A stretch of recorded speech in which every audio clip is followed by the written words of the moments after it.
Alternative methods for assessing competence. While direct observation is invaluable, it's not always feasible. Now, we'll explore other avenues for evaluating candidates' capabilities.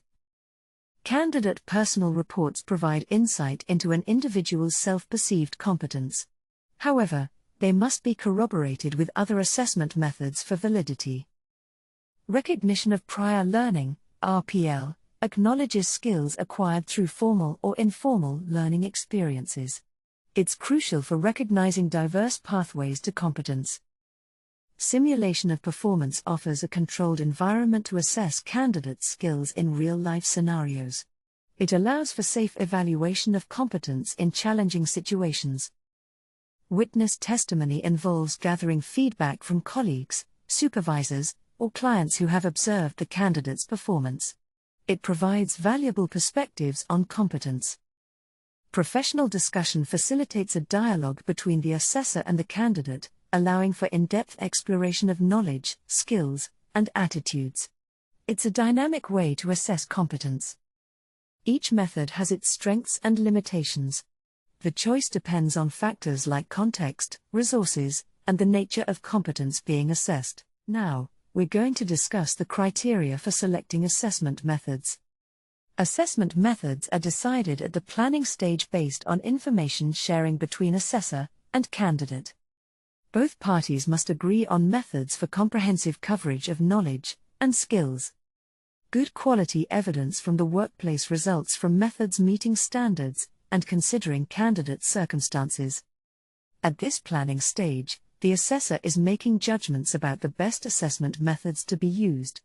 We'll discuss on the following criteria: safe, fair, valid, and reliable. First, let's talk about safety.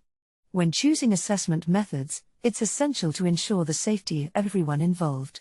We don't want any risks during the evaluation process. Next, fairness is paramount. Assessment methods should align with the needs of the candidate and their work environment. We want to avoid placing unnecessary burdens on either the candidate or their workplace. Moving on to validity, it's crucial that our methods measure what they're supposed to. We need to avoid using invalid methods that don't accurately assess the candidate's skills. Lastly, reliability is key. We want assessment methods that consistently produce reliable results, regardless of who is conducting the assessment. Candidate personal reports are essentially accounts written by candidates themselves, detailing specific instances where they've met certain standards. They explain what they did, and how they did it. Now, there are some key requirements for these reports. First and foremost, each report must be signed by the candidate. But that's not all, it also needs to be countersigned by a credible witness. This step ensures the accuracy and authenticity of the report. However, there are some common pitfalls to watch out for. Many candidates tend to produce lengthy reports without enough supporting evidence or validation. This can be a red flag, suggesting a lack of understanding or assessment of the evidence. Despite these challenges, candidate personal reports can be incredibly valuable. They offer insights into a candidate's performance. But, and this is crucial, they must be accurate and supported by reliable witnesses to be considered acceptable evidence. Now, let's talk about how to use these reports wisely. Firstly, it's essential to avoid peer validation. Reports countersigned by peers lack credibility due to their inexperience and potential bias. Secondly, it's important to understand that personal reports should rarely be the sole source of evidence. They should be used in conjunction with other evidence to provide a comprehensive assessment. Thirdly, we need to validate the accuracy of these reports. This can be done through questioning to confirm the details provided. And finally, all reports must be properly documented. They need to be signed and dated by the candidate, stating which competencies they support. And remember, supplementary evidence is always needed to support the claims made in these reports. The purpose of RPL is simple: it allows candidates like yourselves to use your prior learning as evidence for vocational qualifications. So, whether you've spent years honing your skills in the workplace or have taken various courses to expand your knowledge, RPL recognizes and validates these efforts. The purpose of RPL is simple: it allows candidates to use their prior learning as evidence for vocational qualifications. So, whether the candidates have spent years honing your skills in the workplace, or have taken various courses to expand your knowledge, RPL recognizes and validates these efforts. Now, let's delve into how RPL evidence is assessed. Firstly, there are different types of evidence that assessors look at. This includes performance evidence, which demonstrates your ability to perform tasks based on historical work products or assessments. Then, there's knowledge evidence, which shows your understanding of certain concepts, often through exams or certificates. And finally, there's evidence that falls into neither category, such as attendance certificates, which may not directly reflect performance or knowledge. But there are some important considerations to keep in mind. Assessors must ensure that the evidence provided is current and relevant to today's standards and practices. After all, what you were doing in the workplace 3 years ago may not necessarily reflect your current abilities or knowledge. Additionally, RPL evidence may not cover all aspects of a standard, so supplementary evidence may be required to fill any gaps.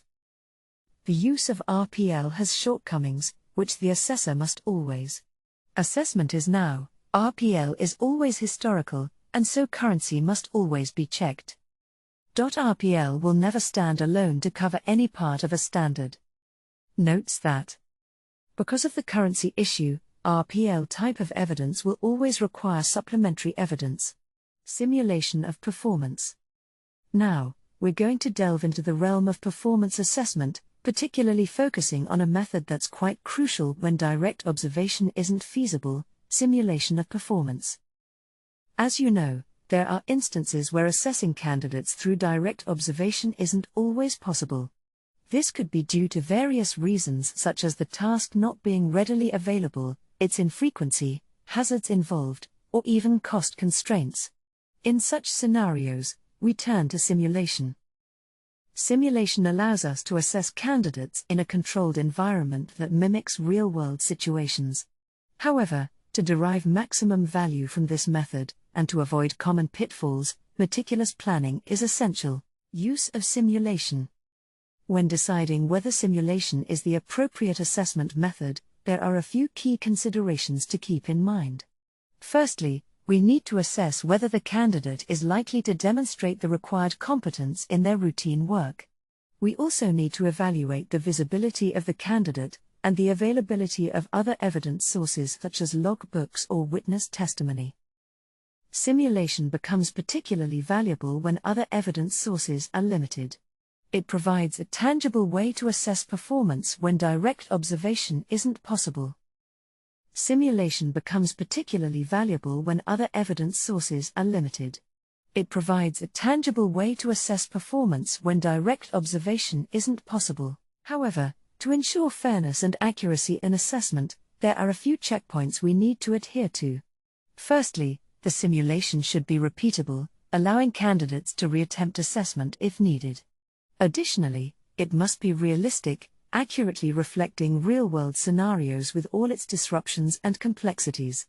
Lastly, we must avoid overly complex simulations that could disadvantage certain candidates. In conclusion, simulation of performance is a valuable tool in our assessment toolkit, providing us with a means to evaluate competence when direct observation isn't feasible. We're going to delve into the world of witness testimony. Let's start with a basic understanding. So, what exactly is witness testimony? It's essentially a first-hand account of an event witnessed by someone, relating to a candidate's performance against certain standards. Now, there are two main types we'll discuss: critical incident reports and character references. Now, let's establish some fundamental rules when it comes to using witness testimony.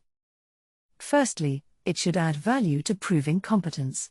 Secondly, it must be reliable. This means it needs to explicitly explain what was witnessed, how it meets requirements, and the relationship of the witness to the candidate. Remember, witness testimony is not about opinions, but about direct observations that contribute to proving a candidate's competence. Now that we understand what witness testimony is, let's talk about how we assess its validity and reliability. First things first, we need to confirm the status of the witness.